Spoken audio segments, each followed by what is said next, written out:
The next obvious question that's bouncing around my brain that I need to sort out, that I feel needs to be sorted out. Everybody says, I believe them. I'm not, when I say everybody says, I mean everybody's reporting these blue, no matter who, influencers. And that's not to say they're not progressive. That is not, I'm not saying that in an insult, I don't mean that as an insult. I understand what everybody's saying.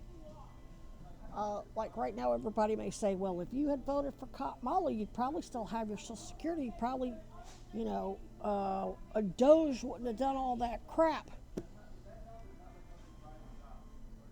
First of all, Trump was elected because the DNC didn't have a primary. They refused to let anybody primary Joe Biden, who was clearly incapacitated. I mean, he was such a diminished capacity that the federal prosecutor, Robert, can't think of his name, the one they appointed on the where they found out he had classified documents and hidden in his shit too. Wasn't as much as Trump, but doesn't matter.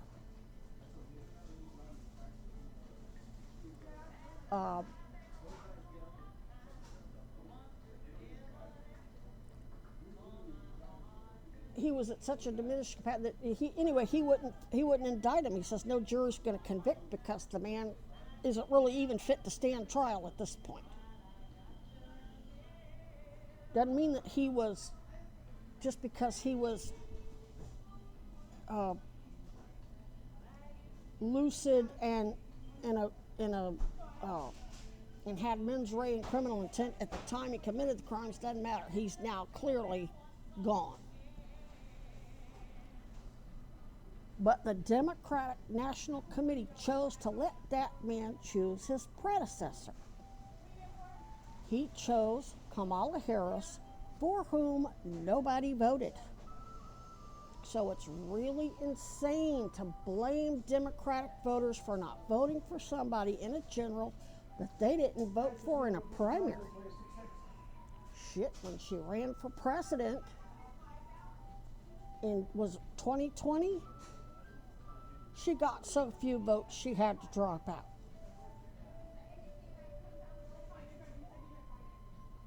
So what I'm saying is the DNC elected the Democrat they wanted. That was Trump, who's playing his role as the bad guy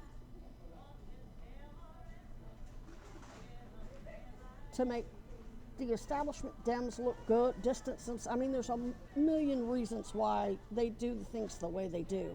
Divide and conquer, fundraise, gaslight, manufacture consent, whatever.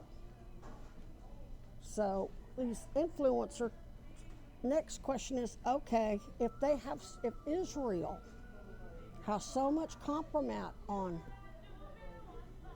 the president's congressional members, I mean, all the way down to city council and mayors, like Mayor Weinberger here in Burlington, or former Mayor Weinberger in Burlington, former Buffalo Mayor Byron Brown, Mayor Jerry Demings, then why didn't they, when they said, oh, we want to go to war with Iran, we want you to start a war with Iran, why didn't they use that compromise before Trump?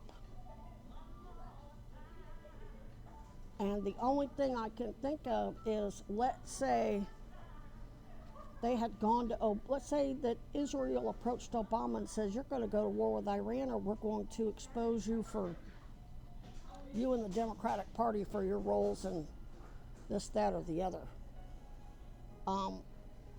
At that point, the country was so divided that I don't think it would have made, I don't think that they would have had the leverage. It would have blown up in their face. It would have united we the people. What do you mean it would have united? If Israel had let's say Israel threatened to expose Obama for being, part of, had exposed the Uniparty, it would have been self-destructive for Israel, would have defeated their purpose, because then the American people would have united, just like we're doing now. If they had released all their stuff that they had on everybody, because if they had released what they had on Obama would have said, "Oh well, it ain't just me; it's the Republicans, it's this Democrat." He would have rolled on everybody else. He wouldn't have gone down alone. He would have rolled on everybody.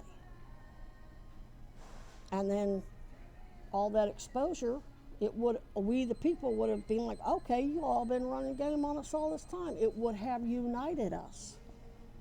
And then their game would have been up.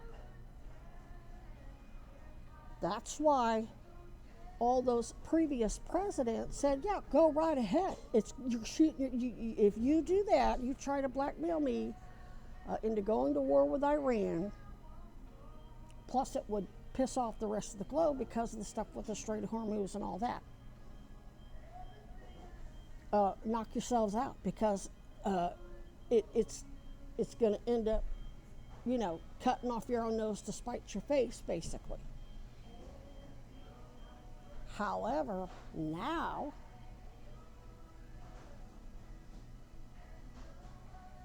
they're doing it because we're already united against them. They've got nothing to lose. None of them. Trump didn't start that war until his numbers tanked because of all the other crap he pulled. And especially because we were already uniting over the Epstein stuff. And we were uniting over the Israel stuff. And what's really ironic is a lot of that is because Tucker and Candace are pandering to everybody to try to capture all that energy so Tucker could run in 2028, or Tucker could endorse J.D. Vance. He's trying to say J.D., whatever. And it's backfiring. Because in so trying to pander to everybody, they got the truth out there, and it's not working out the way they thought it was going to work out. And everybody's shrugging their shoulders going, well, shit, we're all screwed. Fuck it. Knock yourselves out. It's now or never at this point. Now it's not, oh crap, the people are going to find out it's a uniparty. There is no left or right, at least in actual political power. I mean, there's a left or a right down here amongst we the people that they created, but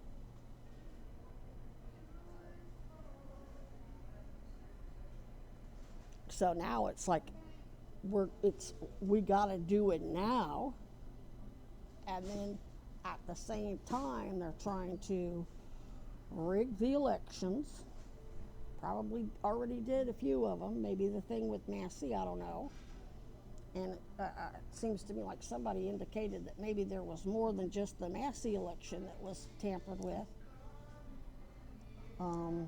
Plus the stupid slush fund, that part of that illegal settlement, that sham on that court that I called, also included Trump's defense attorney, not former defense attorney, issuing some document saying that him and his family could never be investigated by the IRS and whatever else it said. It really reeked of that. That got the same energy as I mean, it was basically probably conceived by the same Epstein defense attorneys who wrote that plea deal with Acosta, for Acosta, that gave immunity to all of Epstein's co-conspirators.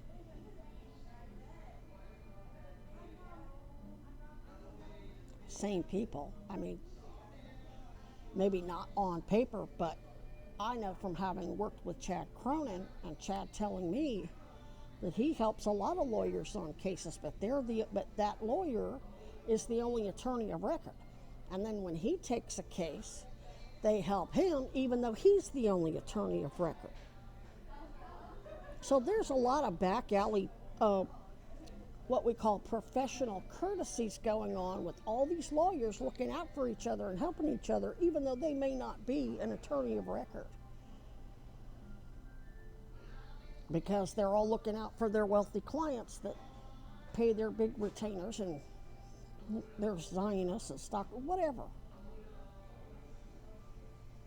Whatever their individual motives are as attorneys. I'm not going to sit here and give that list. So that's the only thing I can come up with, because I started grinding on me after I finished that last video. I'm like, okay,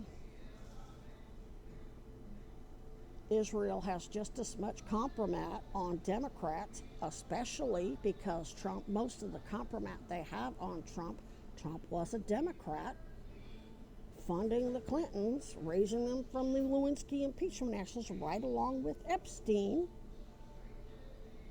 So that compromat that they have on Trump isn't just on Trump, it's on the entire Democratic establishment. At least anybody doesn't identify as progressive or democratic socialist, whatever they want to, the justice or justice Democrat, whatever you want to call the pro-Palestinian anti-Zionist unit caucus of the Democrats.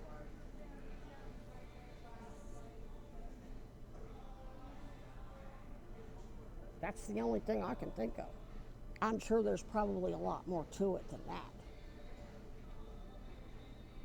But I'm sitting here thinking, well, why didn't they use it on Biden? Why didn't they use it on, well, because we were divided, which is what they needed. If they had threatened to expose Biden, Biden could say, go right ahead, because it's going to expose you too. Well, now they're figuring out we're all exposed. Israel's exposed for the frauds they are. Trump's exposed. The Dems are exposing themselves. It's all out in the open now. There's nothing for any of them to lose. So fuck it. Let's go ahead and declare war on Iran. It's not like the Uniparty isn't benefiting from it, because what are they? They're oligarchs, CEOs, and stockholders. They are Wall Street.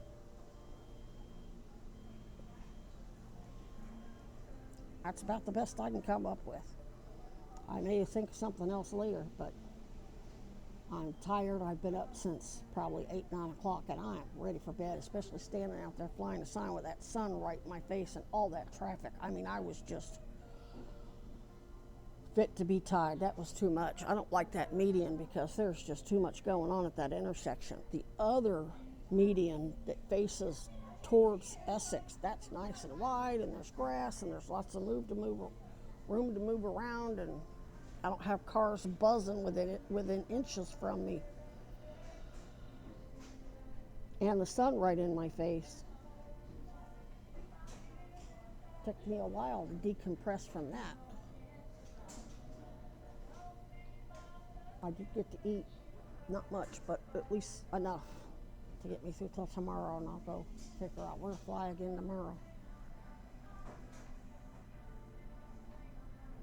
So anyway, that's my analysis as to why they never used their compromat on both parties until Trump's numbers were in the tank and the Democrats Trump's numbers are in the tank, but the Democrats' numbers aren't improving. They're like, shit, it's out in the open now. We're screwed. Fuck it, let's do it.